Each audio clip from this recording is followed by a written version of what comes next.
KTN Nairobi.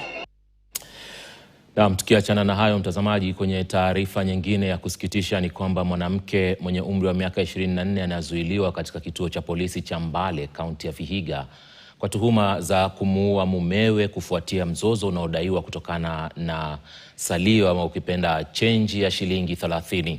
Mwanamke huyo anadaiwa kumdunga mumewe kisu shingoni, ambapo walitangazwa kufariki baada ya kufikishwa katika hospitali ya rufaa ya Vihiga. Violet Auma anaarifu. Hali ya taharuki na huzuni imekumba kijiji cha Chanzovu, kata ndogo ya Mbihi, kaunti ya Vihiga, kufuatia tukio la mauaji ambapo mke anadaiwa kumuua mumewe kwa sababu ya shilingi 30.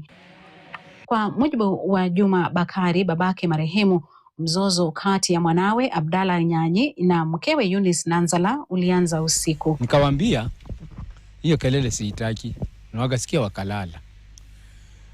Kulala, asubuhi kuamka tena nikasikia tu kelele. Alimpa shilingi 50 ngaenda lete simu kwa moto. Sasa kijana labda shilingi 30 alitumia.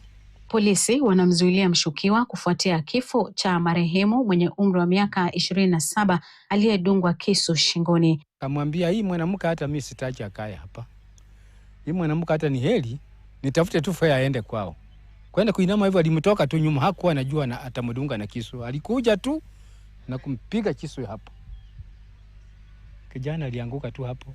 Mimi kutoka kwa nyumba nakuta damu ndio hiyo tu, ni kama sijui mfereji ya maji. Naibu chifu eneo hilo anasema uchunguzi unaendelea kufuatia kisa hicho, huku akiwataka wakazi kutafuta njia mbadala za kusuluhisha migogoro ya kifamilia. Na ni kuongea na wananchi ya kwamba kwanza watulie, uchunguzi bado unaendelea, na vijana especially wa area yangu nawaomba asira watulie.